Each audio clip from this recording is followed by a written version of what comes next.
Da nossa atividade, né? Fizemos a primeira parte, já enviamos, já postamos lá para vocês. Agora então vamos à parte 2, do texto em ação.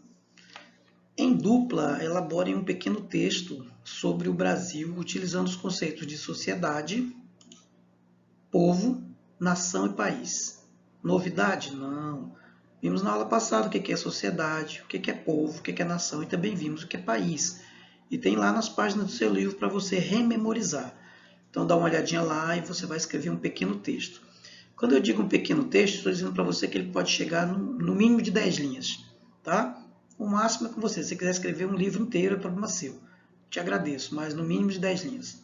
2. O conceito de nação usado pela Organização das Nações Unidas é o mesmo adotado neste livro? Qual é esse conceito? Você vai lá olhar na página que está falando sobre as Nações Unidas, sobre a ONU, e o conceito que a ONU tem de nação. E você vai colocar aqui. Se ele for igual, você coloca sim, professor, constatei que é igual. Se não, você vai estabelecer a diferença aqui nessa questão 2. Questão 3. Em que cidade e país se localiza a sede da ONU? Ao observar a foto da página, né, algum elemento chamou sua atenção? Você vai lá, olha a foto, que a gente já fez, já deu uma chegada lá, já te mostrei a bandeira do Brasil, também tem todas as bandeiras de todos os 200 países que são filiados, já também te falei onde é que ela fica, mas vai estar lá. Você vai lá, diz onde é que ela fica e vê se alguma coisa te chamou a atenção e você me coloca aqui, tá bom? O Estado e suas funções. Muitas vezes, o Estado ele é confundido com o governo. Embora sejam dois conceitos interligados, eles são distintos. Aluno, distinto significa são diferentes. Por exemplo, como você chamaria um funcionário público que trabalha no posto de saúde ou numa escola pública? De funcionário do governo ou de funcionário do Estado? Por quê? A gente já viu isso também, existe a diferença entre um funcionário público e um funcionário do governo. Já vimos na explanação anterior. Funcionário público é uma coisa, funcionário do governo é outra, isso já ficou claro, né? Então vamos seguir.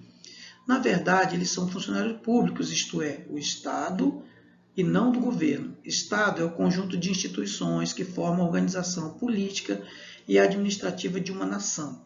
O governo, as Forças Armadas, as escolas públicas, as prisões, os tribunais, a polícia, os postos de saúde e os hospitais públicos, entre outros. Nesse sentido, o Estado é o mesmo que poder público.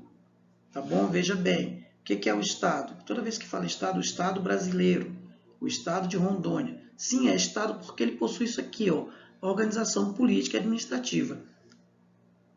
Se não possuísse organização pública, política, administrativa, como Forças Armadas, escolas, tribunais, polícia, postos de saúde, hospitais, entre outros, seria um aglomerado de pessoas, seria multidão. O Rondônia ainda não tem 2 milhões de habitantes, mas se aqui fossem 2 milhões de habitantes e não existissem essas organizações aqui citadas, então não seria uma nação ou mesmo um estado, seria um aglomerado de pessoas. Para ter uma ideia, posso citar para vocês o exemplo dos povos que habitavam aqui o Brasil na época do início da colonização. Tínhamos aí cerca de 5 milhões de índios no Brasil. Eles formavam um Estado? Não. Eles não formavam um Estado porque eles não tinham forças armadas, não tinham escola pública, não tinham tribunais, não tinham polícia, nem posto de saúde, nem tinham também um código de leis. Então, eles tinham lá os seus códigos, mas não um código pronto, como a Constituição que nós temos. Então, eles não eram um Estado. Deu para entender o que é um Estado? Por que o Rondônia é chamado de um Estado? Por que o Brasil pode ser considerado um Estado? Sim, professor, entendi, que legal. Vamos aqui então, governo. Governo é somente a cúpula, a parte dirigente do Estado. Por exemplo, o governo, no nosso caso aqui, do Estado de Rondônia, é o nosso Coronel Marcos Rocha, é o nosso governador. Os secretários deles e os seus assessores, esses são funcionários do governo. Eles são funcionários do governo, não são funcionários do Estado, porque eles trabalham para o governo. Mudou de governo, o outro mantém eles, caso ele queira. Se não quiser, ele põe todo mundo à disposição e manda para frente. Agora, o funcionário do Estado, não, esse é permanente. Tipo eu sou funcionário do Estado, os colegas que trabalham na Degmar também.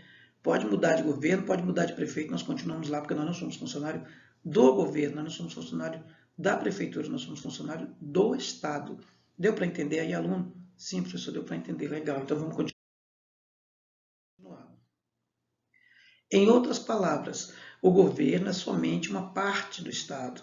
Este é mais amplo e, como vimos, engloba outros setores, todos os níveis do poder público, federal, estadual e municipal, e todas as atividades ligadas a esses níveis. Por exemplo, toda escola pública e toda delegacia de polícia fazem parte do Estado, mas elas não fazem parte do governo. Outra diferença é que o governo é transitório, temporário, ao passo que o Estado é permanente. Podemos falar em governo de um determinado presidente, de um determinado governador ou de um determinado prefeito, que pode durar vários anos. Ficou claro, né, aluno? A gente já viu na questão anterior. Funcionário do Estado, permanente. Funcionário do governo, muda quando muda o governo. Olha o que nós temos aqui na imagem. Posto de saúde no quilombo Mangal e Barros Vermelho, no município Sítio do Mato Grosso, lá na Bahia. Foto de 2015. Aí o que o autor quer mostrar? Que os postos de saúde fazem parte de uma organização política e administrativa do país, ou seja, do Estado. Entendeu aí? O posto de saúde, a escola, a delegacia, são obras construídas pelo Estado porque eles fazem parte desse contexto chamado organização política e administrativa. Tá bom? Vários anos, mas não podemos falar em Estado, de algum presidente ou governador, pois ele e toda a sociedade prossegue mesmo com as alterações no governo. Dessa forma, cada Estado geralmente corresponde a um povo ou a uma nação. O Estado francês, o Estado inglês, o Estado brasileiro, existem inúmeras exceções, os chamados Estados multinacionais, onde há povos ou minorias étnicas que falam idiomas diferentes do oficial, como por exemplo temos o Estado canadense, que engloba a população de origem francesa, concentrado na província de Quebec. Uma parte dessa população gostaria de ter seu próprio estado, independente do atual, onde predominam pessoas de origem inglesa. Outro exemplo é o povo tibetano que vive na China. É o Estado chinês que controla o Tibete. Os tibetanos, contudo, são um povo e se consideram uma nação, com idioma, tradições, religião própria, mas eles não são chineses. Existem vários estados na Ásia e na África, como a Índia e a Nigéria, respectivamente, onde há dezenas ou até centenas de povos diferentes, cada um deles com seu idioma e suas tradições. Vamos dar uma clareada nisso aqui. O autor ele fala do Canadá. O Canadá é um país que ele foi colonizado por ingleses e também foi colonizado por franceses. Só que uma parte desse país, no caso aqui ele deu Quebec como exemplo, fala o idioma inglês e o restante fala o idioma francês. Ora, o Brasil já é diferente.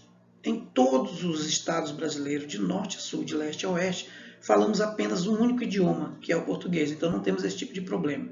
Outro exemplo que eu te dou é o Haiti. O Haiti é uma ilha pequena, mas foi colonizada por ingleses, por franceses, por espanhóis. Então isso dá uma confusão muito grande lá. Existem locais que se fala francês, locais que se fala inglês, locais que se fala o espanhol e ainda tem os locais que falam o idioma crioulo, que é o idioma nato, o idioma nativo daquele lugar.